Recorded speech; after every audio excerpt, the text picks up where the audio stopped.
El Ministerio Apostólico Altar de Jehová de Eclesia presenta lo mejor del trigo. Apóstol Lourdes Bravo de Villar. Levítico capítulo 23, versículos 5 y 6. Vamos a hablar acerca de las fiestas de las gavillas. En el mes primero, dice, a los 14 del mes, o sea, el día 14 del mes, entre las 2 tardes, Pascua es del Señor. Y a los 15 días de este mes es la fiesta solemne de los panes sin levadura. Y 7 días van a comer panes sin levadura. Y en el verso 10 al 11, el mismo capítulo 23, dice: habla a los hijos de Israel y diles: cuando hayan entrado en la tierra que yo les doy y corten la mies, van a traer al sacerdote una gavilla por primicia de los primeros frutos de su cosecha.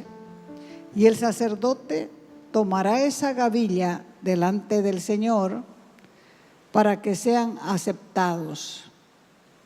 Al día siguiente del día de reposo la mecerá. Habían 3 fiestas importantes que el pueblo de Israel debía celebrar.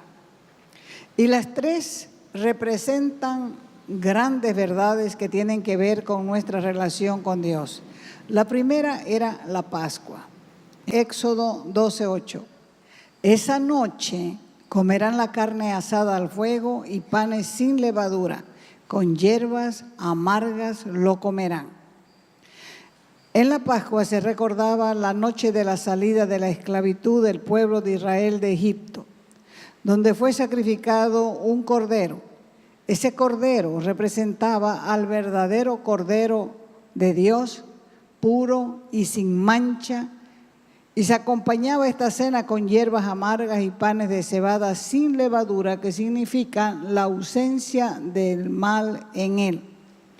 Ese sacrificio se llevaba a cabo el día 14 del mes en la luna llena. Y el apóstol Pablo dijo que nuestra Pascua es Cristo, que ya fue sacrificada por nosotros. Las hierbas amargas simbolizaban los sufrimientos y la muerte del Señor Jesús. Y la Pascua viene a ser la protección del juicio de Dios, porque cuando Dios nos visita y ve el pecado, tiene que juzgarlo. Entonces, la protección del juicio de Dios sobre cada uno de nosotros es Cristo, porque Cristo es el Cordero de Dios que quita el pecado del mundo.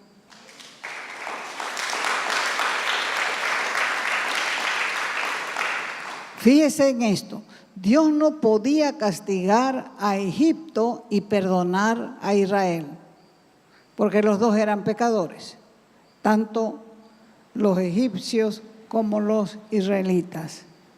Entonces, si los dos eran pecadores, por eso envió Dios a su Hijo al mundo, para resolver el problema de la culpabilidad del hombre y soportar las consecuencias del pecado hasta el fin. Deuteronomio 16:1 dice que te sacó Jehová tu Dios de Egipto de noche. En el libro de Deuteronomio, Dios le recuerda al pueblo su miseria pasada bajo la esclavitud. Por eso es que salió a prisa, salió huyendo en la noche, y el faraón los persiguió para continuar con su esclavitud. Nosotros también, como personas, hemos sido salvos de la esclavitud del pecado. Quien ama el pecado no siente la esclavitud. ¿Por qué? Porque va nadando a favor de la corriente. Pero en el momento que se intenta nadar en contra de la corriente de las aguas, ahí es cuando experimentamos la fuerza de las aguas. Nadie puede por sí mismo ser libre. Puede que el querer esté en nosotros, pero no está el poder para hacerlo. Porque cada quien sigue sus propias concupiscencias. Solo cuando se intenta salir, uno se da cuenta de su propia debilidad para dejar de pecar. Tampoco no es fácil reconocer la incapacidad que tenemos para hacer lo bueno. Y también es difícil admitir que vivimos haciendo lo malo. ¿Por qué? Porque siempre estamos justificándonos, pero para ser verdaderamente libres debemos aceptar el sacrificio de Jesús a nuestro favor, porque Él es nuestra Pascua y ya fue sacrificado por nosotros. Fíjense que antes de salir de Egipto, era necesario que Israel supiera que necesitaba la sangre del Cordero. La orden era recibir la sangre del Cordero en unas vasijas y con ellas untar los dinteles de las casas para su protección. Esa sangre era la única garantía para que el ángel de la muerte pasara de largo sin dañar los primogénitos de Israel. Pero más adelante, Dios le dice al pueblo de Israel: ustedes me entregan sus primogénitos, porque los primogénitos de ustedes son míos. Al pueblo de Egipto mató los primogénitos, pero al pueblo de Israel les reclamó los primogénitos. Esos son míos, me pertenecen porque están salvos por la sangre. Esto nunca debían olvidarlo, porque normalmente la gente se olvida de las bondades y beneficios de Dios. Por eso es que eran convocados anualmente a festejar la Pascua y a comer durante 7 días seguidos los panes sin levaduras, que es el pan de la aflicción. La humanidad necesita saber que la cruz de Cristo les protege del justo juicio de Dios. Otra fiesta es la de Pentecostés o fiesta de las semanas. La Pascua y Pentecostés han tenido ya su cumplimiento para nosotros.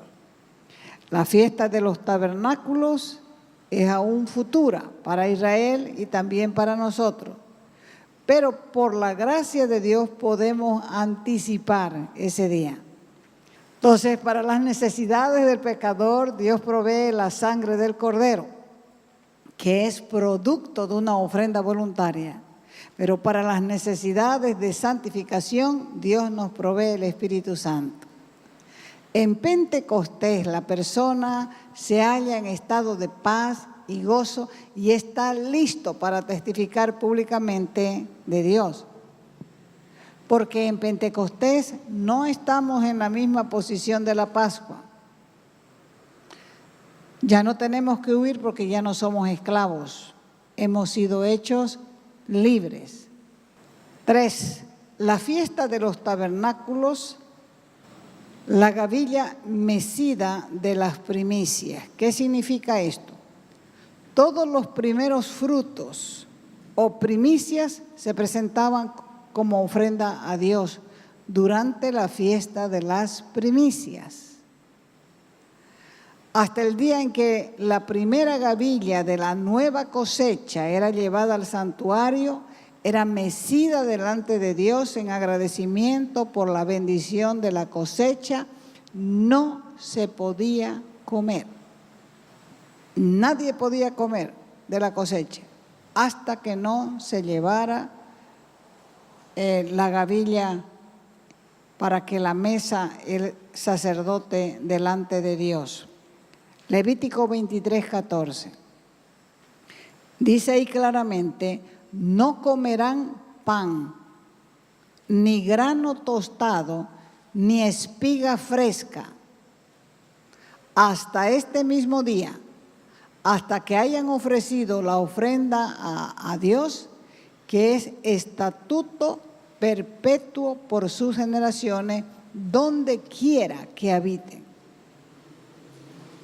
Entonces, en el día después del Sabbat, que era sábado, a partir de ahí se debían contar 7 semanas, 49 días, hasta llegar al día 50, que era el día de Pentecostés. Estos primeros frutos de primicia son una imagen de la resurrección de Jesús como el primero, la primicia, prometiendo la resurrección de los santos después. O sea que cada cosa, cada fiesta apuntaba ¿a quién? A Jesucristo. Entonces, estos primeros frutos de primicia son una imagen de la resurrección de Jesús, porque fue el primero que resucitó. Y después está prometida la resurrección de los santos. Primera de Corintios, capítulo 15, verso 20. Dice, pero ahora Cristo ha resucitado de los muertos, primicias, lo primero, o el primero de los que murieron es hecho. Lo interesante ahora es que Jesús resucitó justamente el primer día de la semana, el día después del Sabbat, siendo así el primero de los muertos, tal como Pablo lo dice. Y el pueblo durante esta fiesta estaba acostumbrado a levantar cabañas para testificar que en otro tiempo habían sido peregrinos, habían sido viajeros, pero ahora ya había pasado ese tiempo. Cuando estuve en Israel fue en este tiempo, en el tiempo de las cabañas, en el tiempo de los tabernáculos, y la gente levantaba en sus patios su cabañita, en los edificios. Uno miraba así y en las terrazas de los edificios tenían sus cabañitas. Y algunos ponían inclusive ahí en las cabañas camita, mesa, porque ellos esa semana ahí comían. Y un rabino nos dijo lo siguiente: esto es para recordar una vida sencilla, para mostrarnos de que no debemos olvidarnos que nosotros no necesitamos tantas cosas. Esto es para mostrarnos que estuvimos así por tanto tiempo y no había necesidad de estar pensando en el dinero. Por eso esta fiesta nos hace recordar la sencillez de la vida, que es lo que Dios quiere para nosotros. Ahora nosotros, por el poder del Espíritu Santo, podemos anticipar este gozo. Es cierto que aún no estamos en la gloria, pero también es cierto que tenemos en Él entrada a los lugares celestiales. Tenemos conciencia de que todo lo que allí hay en los lugares celestiales nos pertenece y que tenemos la misma parte que tiene Cristo en su gloria. No se trata solamente del Espíritu Santo como arras, como señal, como garantía, sino se trata de la comunión que produce la gracia, la paz que trae a la conciencia a la persona que está justificada. Y la persona que está justificada, como dice Pablo a los romanos, también está glorificada. Romanos capítulo 8, verso 30. Dice, y a los que predestinó, a estos también llamó. Y a los que llamó, a estos también justificó. Y a los que justificó, a estos también glorificó.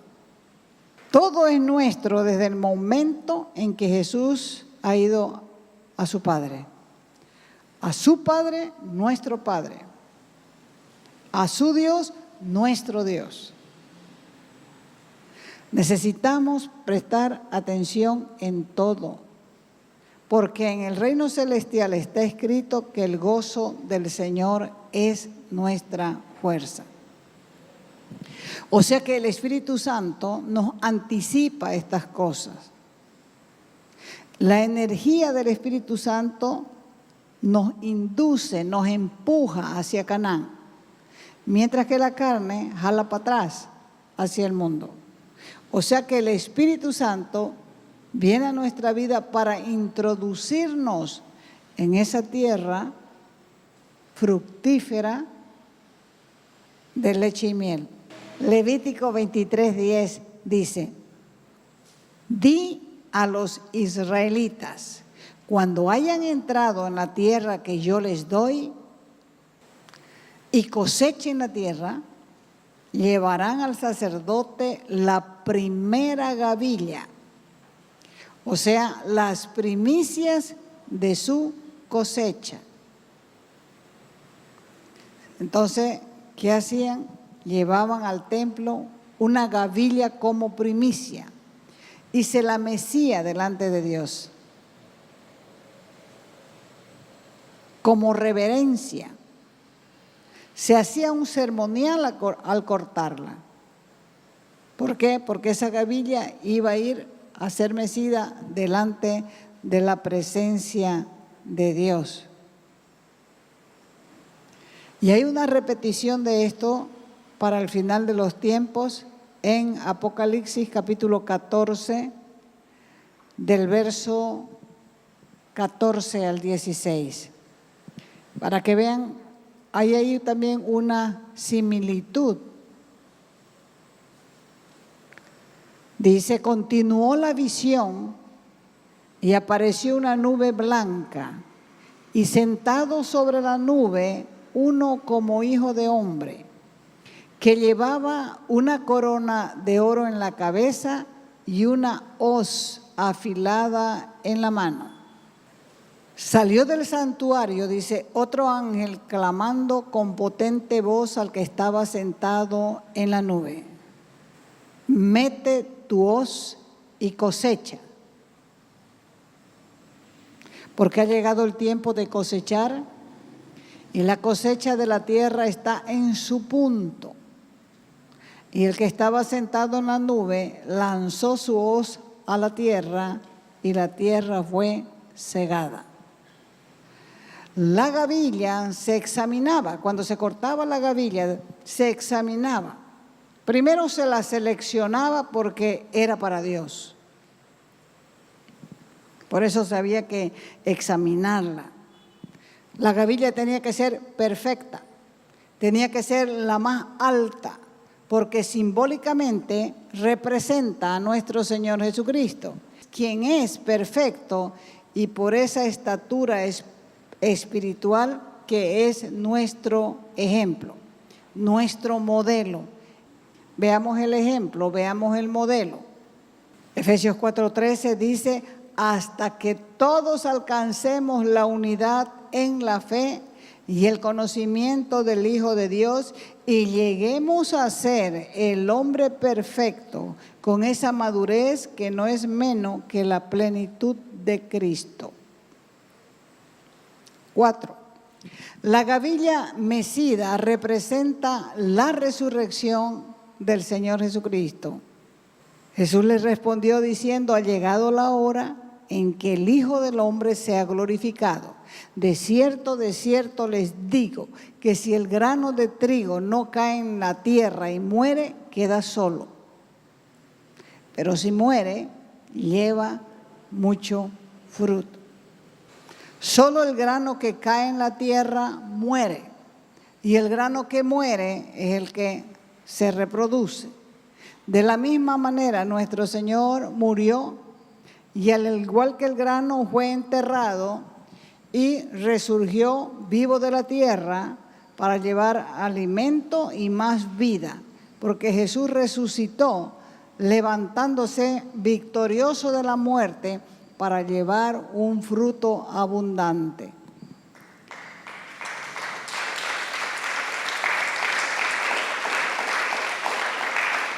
Vamos a Juan, Evangelio de Juan, capítulo 15.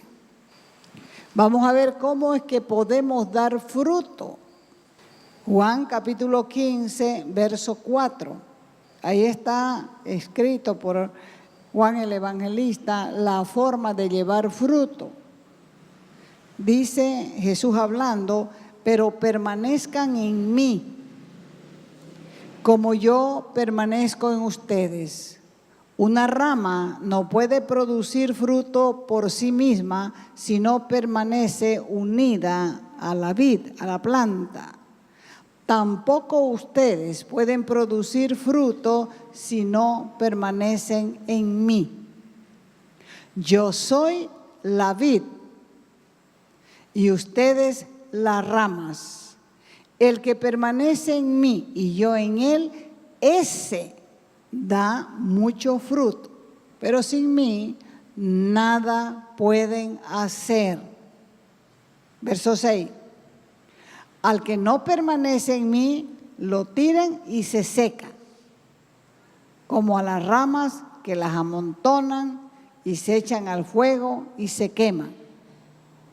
Mientras ustedes permanezcan en mí y mis palabras permanezcan en ustedes, pidan lo que quieran y lo conseguirán. Y mi Padre es glorificado cuando ustedes producen abundantes frutos. Entonces pasan a ser discípulos míos. Jesucristo es la primicia, de acuerdo al significado profético de esta fiesta. Porque fue en este día la fiesta de las gavillas, de la gavilla mecida, que nuestro Señor Jesús resucitó. Isaías 55, versos 10 y 11. Porque como desciende de los cielos la lluvia y la nieve, y no vuelve allá, sino que riega la tierra y la hace germinar y producir, y da semilla al que siembra y pan al que come, así será mi palabra que sale de mi boca.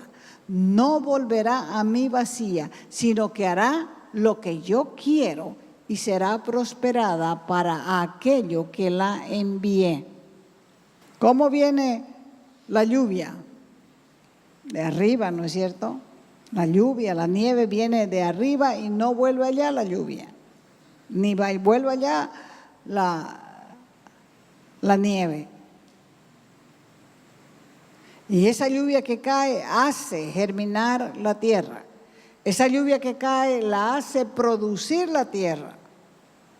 Y de ahí, de esa tierra productiva, nosotros sacamos semilla para sembrar. Sacamos pan para comer. Y así es la palabra que sale de la boca de Dios. No volverá a Él vacía. Quiere decir que va a ser efectiva para nuestra vida.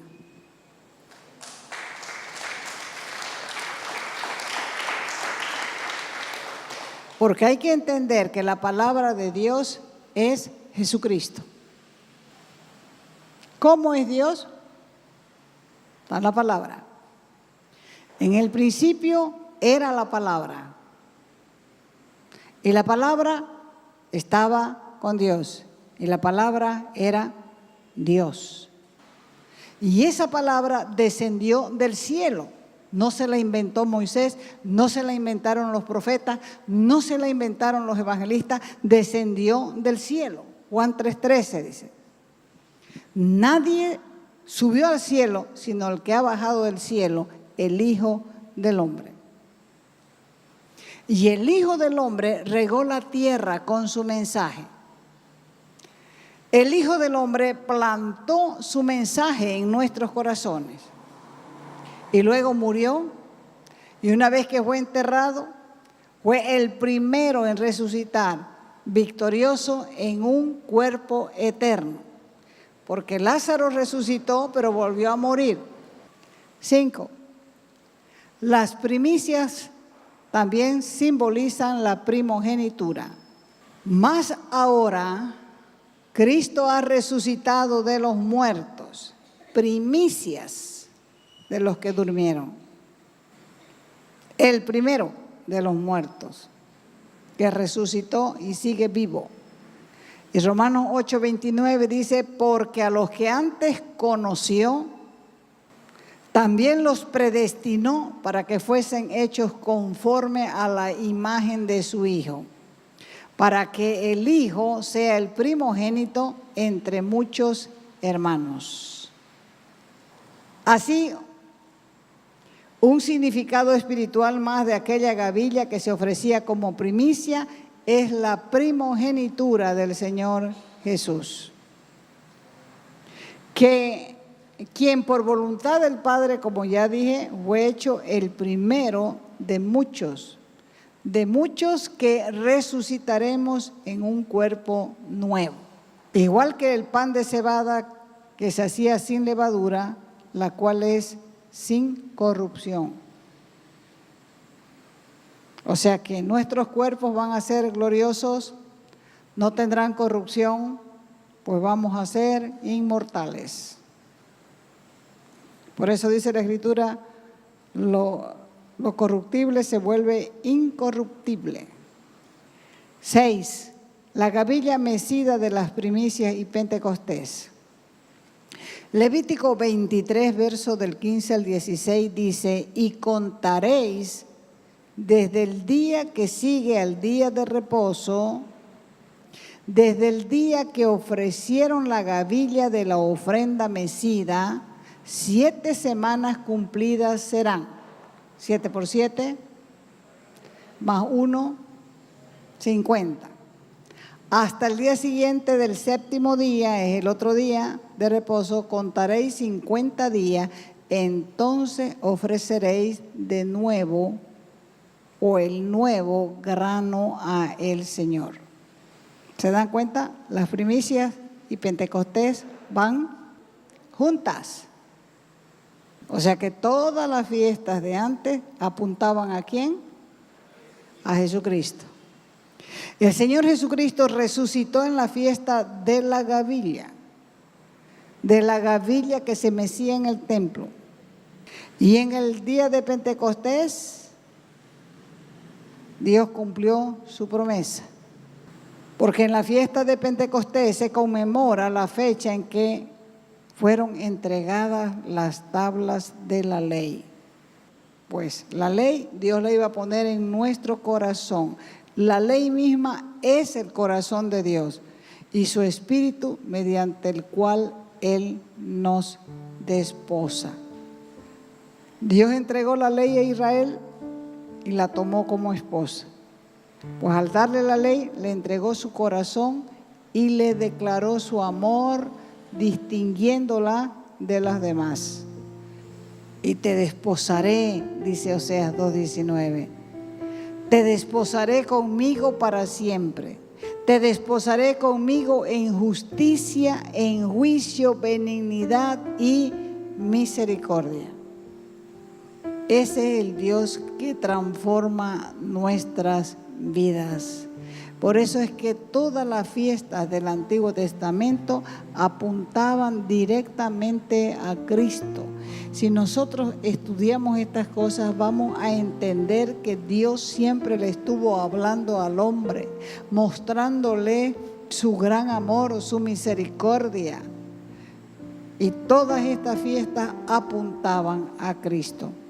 ¿Y qué es lo que tenemos que hacer nosotros? Determinar, porque ya Él nos ha redimido, nos ha lavado con su sangre, nos ha dado su Espíritu, nos ha dado su palabra. El Espíritu Santo nos empuja a entrar en la tierra prometida. La tierra prometida es una tierra llena de promesas. Depende de cada persona si se va a quedar en esa posición, si va a avanzar hacia adelante, porque Él ha dicho claramente que separados de Él nada podemos hacer.